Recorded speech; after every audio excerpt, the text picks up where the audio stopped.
evening, everybody. And before I get started about what shapes us, I want to take a step back and talk about what shapes our communities that we live in. So take a look at the screen behind me. We have two squares and a bunch of colors.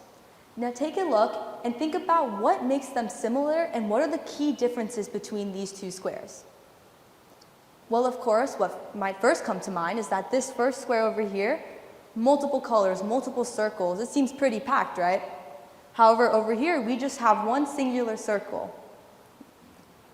However, take a look at the key above us.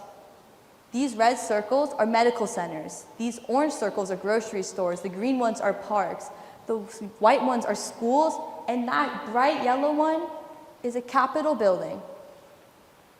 Now, when you look at that and take that into consideration, what are some of the key similarities and differences? Well, yes, of course. The differences are that first one seems like it has so many more resources than the second one. But you want to know what the biggest similarity of all is between these two? Is that these are both maps. These both show where real people live, where real people like us go to work, go to school, and live real lives. Now let's bring these two squares into our Earth. On the left, we have Santa Cruz, California. I bet a bunch of you have heard of it, right? We're all SoCal natives, so it's a clear place for population, and it's somewhere we've all probably been before. On the right, we have Lincoln County, Nevada. Let's start with Santa Cruz. Santa Cruz is full of vibrance, life. It's somewhere that's like the picturesque definition of what it means to be in SoCal. We have farmers markets, clinics. You could probably see multiple coffee shops just looking at that small picture.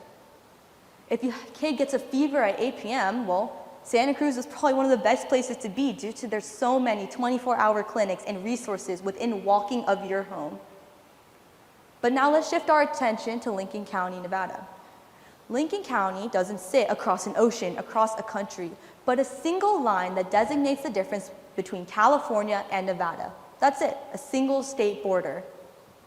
But take a look at the difference. There is a very key disparity between these two places. And when Lincoln County is actually a bigger county than Santa Cruz, and yet has close to 1% of the resources, that's something that we need to recognize, and something that we need to recognize today. So let's bring this a little bit more personal. Imagine yourself a child, an adult, someone that has a fever, someone that needs immediate medical attention. Well, which county would you like to be? I don't need to ask for a raise of hands to know that the option would be unanimous. You would want to be in Santa Cruz, right? Clearly, based off the maps I just showed, there are so many more options, so many more resources to be with. But what if you don't have those resources? What if your only option is to go to Lincoln County? Then what do?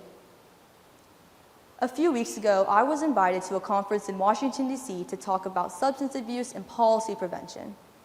I went there with numbers, statistics, so many things, with my little button-up suit, and I was ready for action. But you know what I got? I didn't get statistics. I didn't sit with our senators and talk about numbers. I got to see experience and prevention. When I was there, I met a local advocate that was from Minnesota, and she mentioned, almost as an aside, by the way, that going to her local Costco took almost a day trip to buy a month's worth of supplies for her home and her community. Think about that. For me, as a sheltered California youth, having to take a day trip to a Costco to buy toilet paper and oranges? As someone that sees a Costco after almost every single exit, that conversation changed something within me. That conversation showed me that without access, without that awareness of things, and without the context that we live in, we have no resources for other people to rely on. Now, okay, yeah, I've been talking a lot about Nevada, Minnesota, things that may not be as local as we are.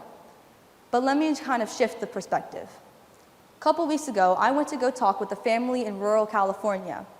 This family has a daughter who was diagnosed with a chronic disease. She's around 10 years old, similar to my sister's age, actually. And they had to go and schedule their entire life around making the weekly doctor's appointments just to make sure that their daughter had the treatment that she deserved and needed. Now, these parents, they were angry. They were mad about something, but it wasn't the fact that their daughter had a disease and their daughter needed treatment. They were angry about the fact that these communities, just over a single county border, had unlimited resources to the point where it just didn't make sense for them. Why should the place where you decide to live, where you decide for your kids to grow up, determine whether you have to drive 3 hours, take a day off of work to go to a doctor's appointment, or you can just walk to a 10-minute clinic that's open 24 hours to help? These are the things that we need to think about and we need to think, because otherwise the generations before us and after us will continue to live these empty laps. Now, here's the thing. We talk a lot about healthy living, healthy eating, and you would think, well, like if you choose a chocolate bar instead of an apple, that means you're eating unhealthy, right? But what if your only option is that chocolate bar? What if you only have your resources as a 7-Eleven because that's all you have time to go for? Here's the thing. We don't talk about that enough. We talk about the fact that, well, you have all of these options. We talk about that. But we don't think about the fact that there are so many people who are living in our country, who are living in this world, who can't even make the 2-hour drive to go to a grocery store, and we call that crazy.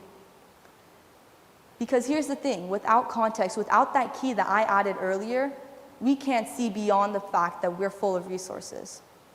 We can't see beyond the fact that, well, maybe we have it, but maybe so many people don't. And sure, one county may not have a specific hospital, but the next county over does. But what if these people that work their lives to make sure that their family has the care they need, can't afford to take that time off, can't afford to make sure that their parents and their daughters and their children have the resources they need? Well, now I'm just spitting out a bunch of negative information, and this might make you guys all feel pretty sad about the world that we're living in right now. But you know what we can do? We can be map makers. Yeah, sure. Well, Neha, you're kind of putting a screen up there that says be a map maker, but what does that really mean? Being a map maker is easy, and it means one thing. It means making sure that these families in these communities aren't falling through the cracks. Making sure that each family has the resources they need so that it doesn't matter where you live, where you grow up, where you choose to be in. That shouldn't matter the way that you get access to these resources. Because here's the thing. If we get these resources, if us in Southern California are able to have access to so many things, we should be able to allocate the funds to not only better our community, but to allocate some of these funds to the communities that have none. Because we don't want the future of Southern California to become like those rural communities in California, or like those rural communities in Minnesota. Imagine Santa Cruz and Lincoln County with the same resources. Imagine living and growing up in Lincoln County and being able to be a teen, go to a medical center when you need help, being able to just walk from school to a hospital if you're not feeling well and your parents can't pick you up. These are the things and these are the resources that need to be implemented throughout each community to ensure that everyone has the things that they need. And here's the thing, when we look back at that first slide, without that key at the top, these probably would have just been regular shapes, colors on a map, colors on a gray square that probably wouldn't have meant anything to you. But when I added the key, when I added that context to these squares, it changed what it meant. It changed how you guys perceived it, and it changed the way that we are able to adapt from it. Because when we add the key, we're not only adding the context to these maps, but we are shaping our generation and the generations to come after that. Thank you.